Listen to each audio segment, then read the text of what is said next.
आप बताओ ये बेचारे जो दिहाड़ी मजदूर होते हैं इनका क्या होगा? ये कैसे दिन में काम करेंगे? और कंस्ट्रक्शन एक्टिविटी तो सब दिन में ही होती है। किस तरह की हीट वेव्स चलेंगी, लू कैसी हो जानी है, कुछ समझ पा रहे हो?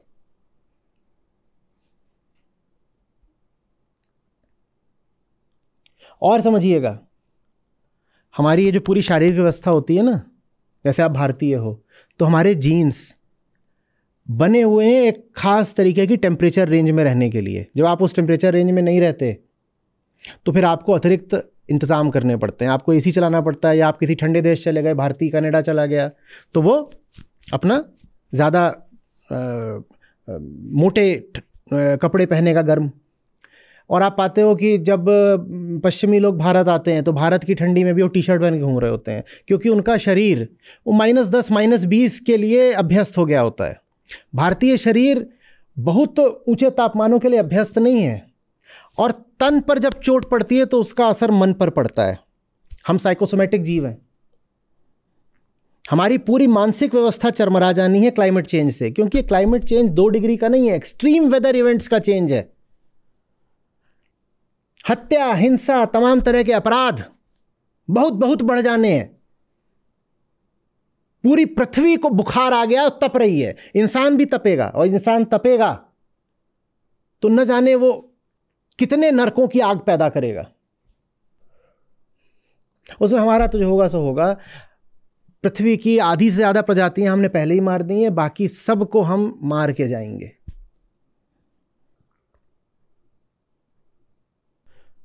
कोई मुद्दा है जो मुझसे छूट रहा है प्रमुख? सर, ये एक रिपोर्ट मैं पढ़ रहा था तो उसमें हिमालय के ऊपर कुछ बात कही थी इन्होंने। तो ये Centre for Science and Environment की State of Indian Environment Report आई थी 2024 की। तो वो बता रहे थे कि 44% जो क्लाइमेट रिलेटेड इंसिडेंट्स होते हैं इंडिया में वो हिमालयन रीजन में ही होते हैं। इसलिए लद्दाख में ये आंदोलन हो रहा है। क्लाइमेट रिलेटेड जो डिजास्टर्स होती हैं और एक्सट्रीम इवेंट्स होते हैं वो लगभग आधे हिमालय के ही क्षेत्रों में होते हैं। और हिमालय हमारे लिए बहुत मजबूत और बड़ी चीज़ है। उसको हम कहते हैं कि उत्तरी दिशा का हमारा प्रहरी। लेकिन आप अगर जियोलॉजिस्ट से पूछेंगे तो कहेंगे हिमालय बहुत कमज़ोर पहाड़ हैं। उन्हें बोलते हैं young fold mountains, young fold mountains. इसीलिए आप पाते हो कि उनमें भूस्खलन इतना ज़्यादा होता है, क्योंकि अभी वो कच्चे पहाड़ हैं। हिमालय अभी भी कुछ सेंटीमीटर प्रतिवर्ष उठ रहे हैं, अभी वो बन रहे हैं, अभी वो बच्चे हैं, यंग हैं, यंग फोल्ड माउंटेन्स बोलते हैं उनको। उनका निर्माण अभी भी हो रहा है, वो बहुत पुराने नहीं हैं।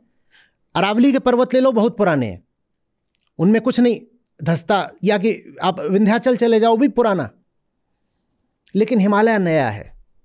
और हिमालय आप जानते हो ना कैसे बना है, कि एक भूखंड आ करके जो पुराना एशिया था उससे टकरा रहा है, और जब दो ऐसे टकराते हैं तो बीच में ऐसे हो जाएगा ना, ये ऐसे था, ये आया आया ऐसे, तो ये हिमालय है। ये ऐसे आया, बहता बहता बहता बहता इसे टकरा गया, हिमालय है। हिमालय अभी बहुत कच्चा है। उस हिमालय का क्या होगा क्लाइमेट चेंज के साथ, आप सोच लो।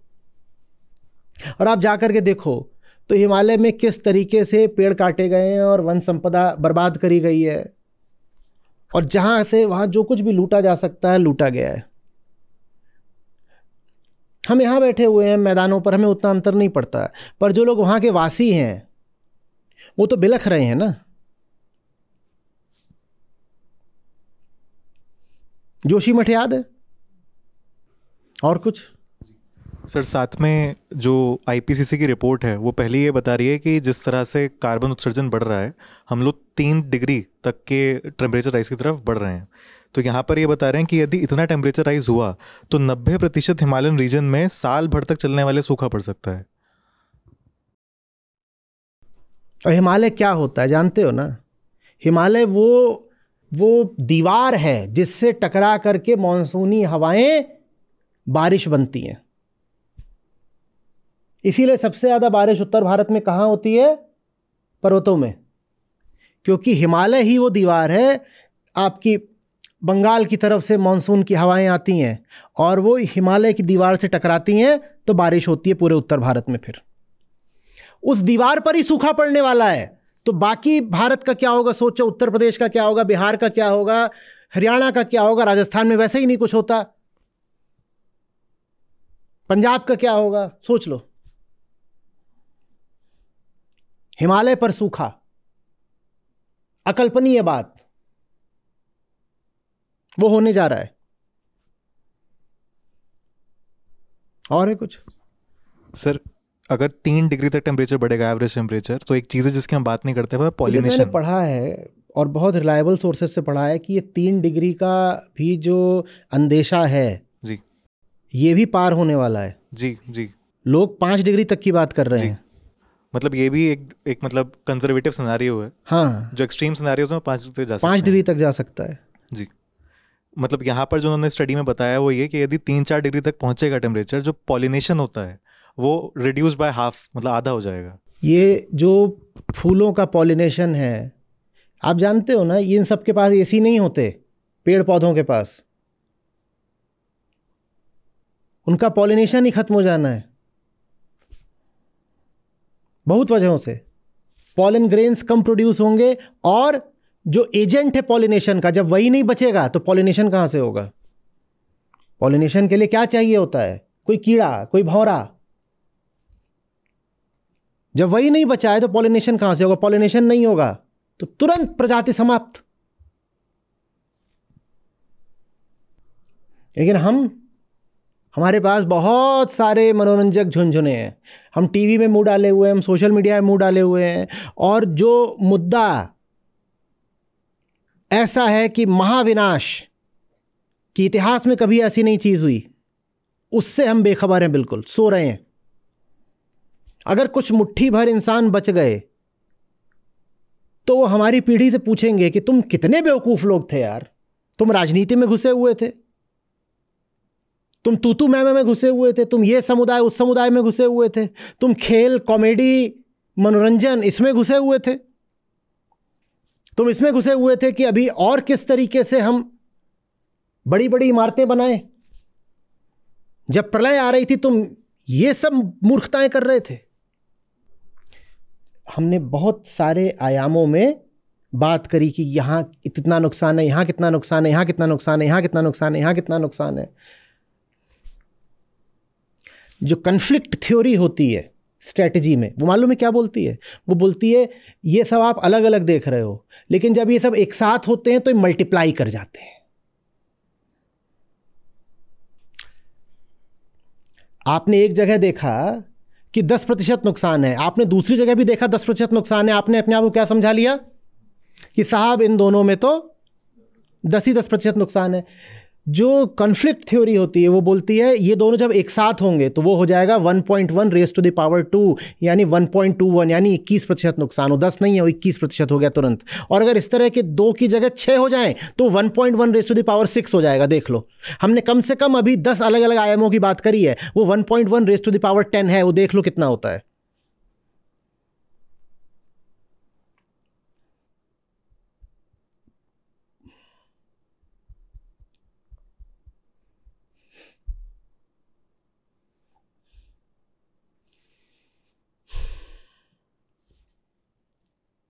किसी में दम नहीं है कि खुल के बोल सके कि इस पूरी चीज का एक कारण है जनसंख्या। उल्टे लोग अपने अपने झुंडों की, अपने अपने कबीलों की तादाद बढ़ाने में लगे हुए हैं। भाई मेरे, carbon emission is proportional to consumption. ठीक है, बहुत सीधी सीधी इक्वेशन है, समझ लो। Carbon emission is proportional to consumption, more और लेस। उसमें जो मीडिएटर होता है वो टेक्नोलॉजी होता है। Consumption with a better technology will lead to lesser emission. लेकिन आप टेक्नोलॉजी कितनी भी बढ़ा लो, मोटे तौर पे ये बात बिल्कुल वैलिड है कि consumption is proportional to emission, carbon emission. और consumption equals population into per capita consumption. सीधी सी बात है बहुत। पर कैपिटा कंजम्पशन तो बढ़ना ही है, क्योंकि पृथ्वी पर बहुत अभी गरीब लोग हैं, उनका तो पर कैपिटा बढ़ना जरूरी है। वो तो बेचारे भूखे मर रहे हैं, उनको तो और कंजम्पशन चाहिए, उनको घर चाहिए। होमलेस लोग हैं, सड़कों पे सो रहे हैं, तो पर कैपिटा कंजम्पशन तो बढ़ेगा, और अभी टोटल कंजम्पशन जितना है उसके लिए कई पृथ्वियां चाहिए, पर कैपिटा कंजम्पशन तो बढ़ेगा, तो टोटल एमिशन का क्या होगा फिर? वो बढ़ेगा ही। उसको फिर रोकने का एक ही तरीका है ना, क्या? पॉपुलेशन कम करो, उसके अलावा कोई तरीका नहीं है। ये में नहीं बात समझ में आ रही, और किसी सरकार में दम नहीं है कि ये बात खोल के बोले कि जनसंख्या को रोकने के अलावा कोई तरीका नहीं है महाप्रलय से बचने का। हम पूरी पृथ्वी को खा चुके हैं।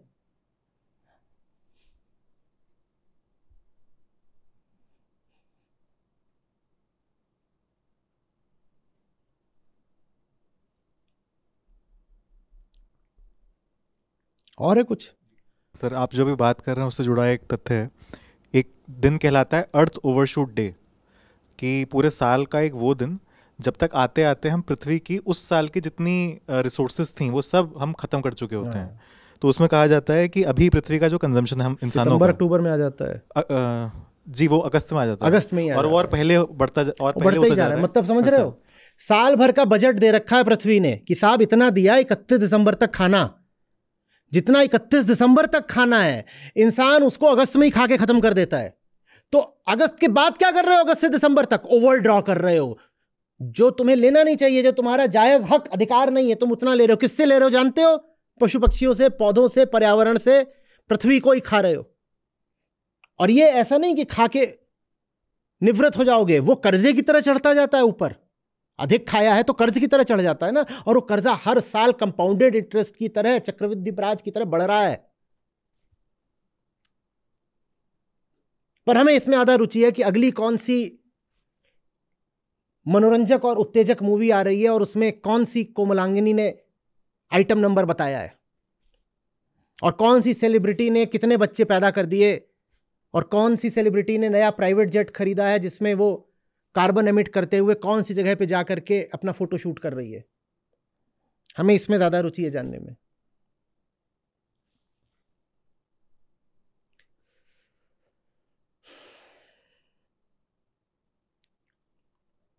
एक भी तुम्हारी सेलिब्रिटी है जो ये बात कर रही हो तो तुमने उनको सेलिब्रिटी क्यों बना रखा है? एक भी तुम्हारा नेता है जो ये बात कर रहा हो, तुमने उनको नेता क्यों बना रखा है? एक भी मीडिया चैनल है जो ये बात कर रहा हो, नहीं तो तुम उनको देखते क्यों हो?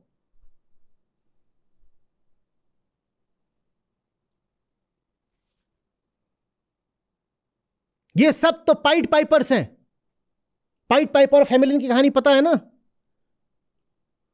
वो अपनी बीन बजाते हुए जा रहा है और सारे चूहे उसके पीछे पीछे, उसने सबको जाकर के पहाड़ से नीचे कर दिया, सब मर गए। वैसे ये सब सेलिब्रिटी आगे अपना तुम्हें सम्मोहित करने वाला, हिप्नोटाइज करने वाला संगीत बजाते चल रहे हैं। तुम चूहों की तरह इनके पीछे पीछे जा रहे हो। किधर को जा रहे हो? अपनी मौत की ओर जा रहे हो इनके पीछे पीछे।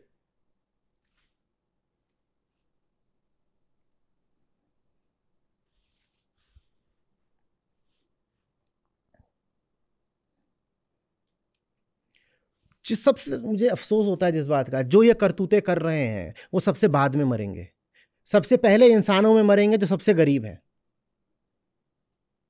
इसमें सबसे पहले और सबसे ज्यादा गरीबों पर कहर टूटेगा, और टूट रहा है। और इंसानी गरीबों से भी पहले उन पर टूटेगा जो इंसानी गरीबों से भी ज्यादा गरीब हैं, पशु पक्षी और पौधे, जिन बेचारों की कोई खता ही नहीं। मैं फिर पूछ रहा हूं, उस चिड़िया ने हमारा क्या बिगाड़ा है जो हमारी हरकतों से अब कहीं की नहीं रही, बर्बाद?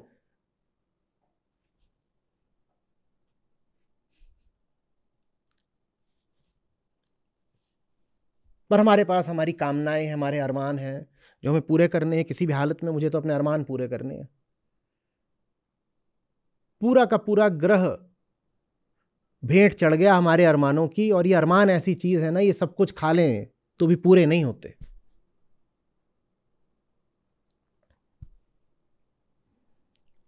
और कुछ? बहुत कुछ है अभी, और खुद जाइए, देखिए, पढ़िए, समझिए।